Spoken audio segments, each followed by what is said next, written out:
Oke guys, jumpa lagi dengan saya dan kita masih pada topik Denny Sumargo bukan Kristen part 2.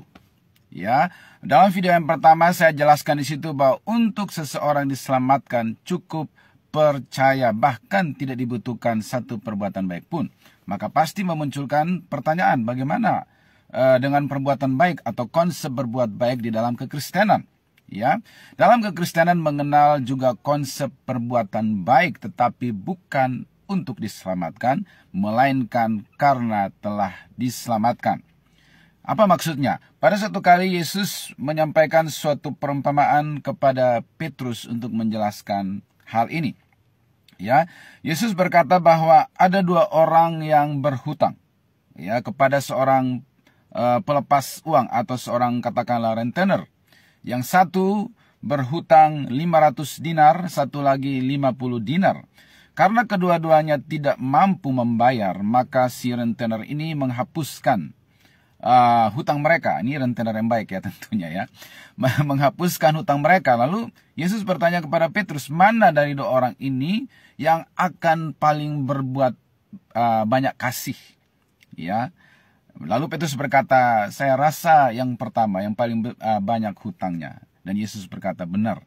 Jadi, artinya, kalau seseorang sadar ya bahwa dosanya telah diampuni, dosanya yang begitu besar, yang harusnya membuat dia untuk masuk neraka, tapi diampuni oleh Tuhan Yesus waktu dia mengaku dan mulut percaya dalam hati mohon ampun kepada Tuhan Yesus, dan mengundang Yesus masuk dalam hatinya, maka pasti dia akan berbuat baik sebagai rasa terima kasih karena dia yang harusnya dihukum telah diselamatkan.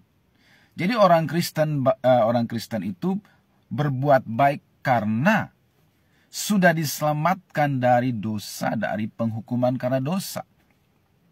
Ya, maka dia akan berbuat baik. Jadi karena apa? Karena dosa itu seperti hutang. Kalau dikonversi ke uang, maka dosa manusia itu adalah jumlah nominal yang sangat besar yang tak terbayarkan.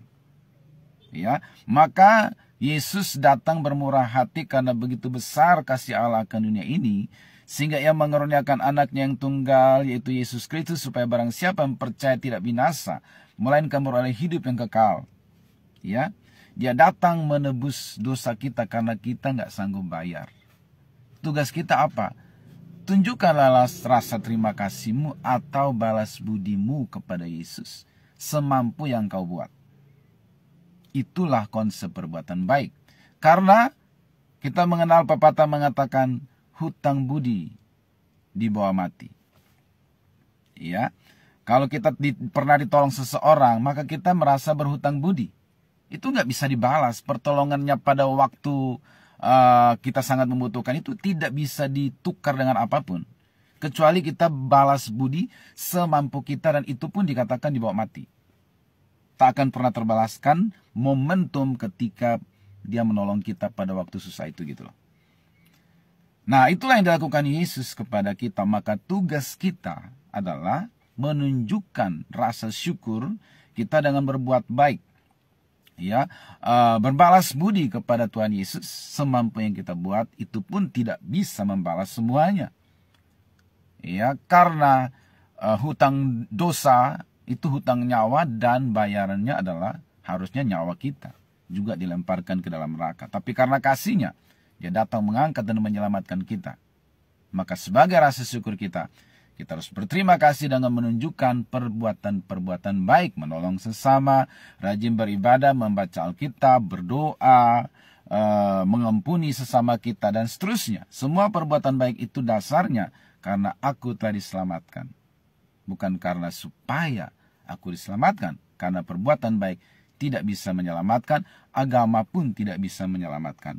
Hanya karena kasih karunia melalui iman. Hanya karena Tuhan baik, menyayangi aku, dia tidak ingin supaya aku masuk neraka karena aku diciptakan serupa segambar dengan dia.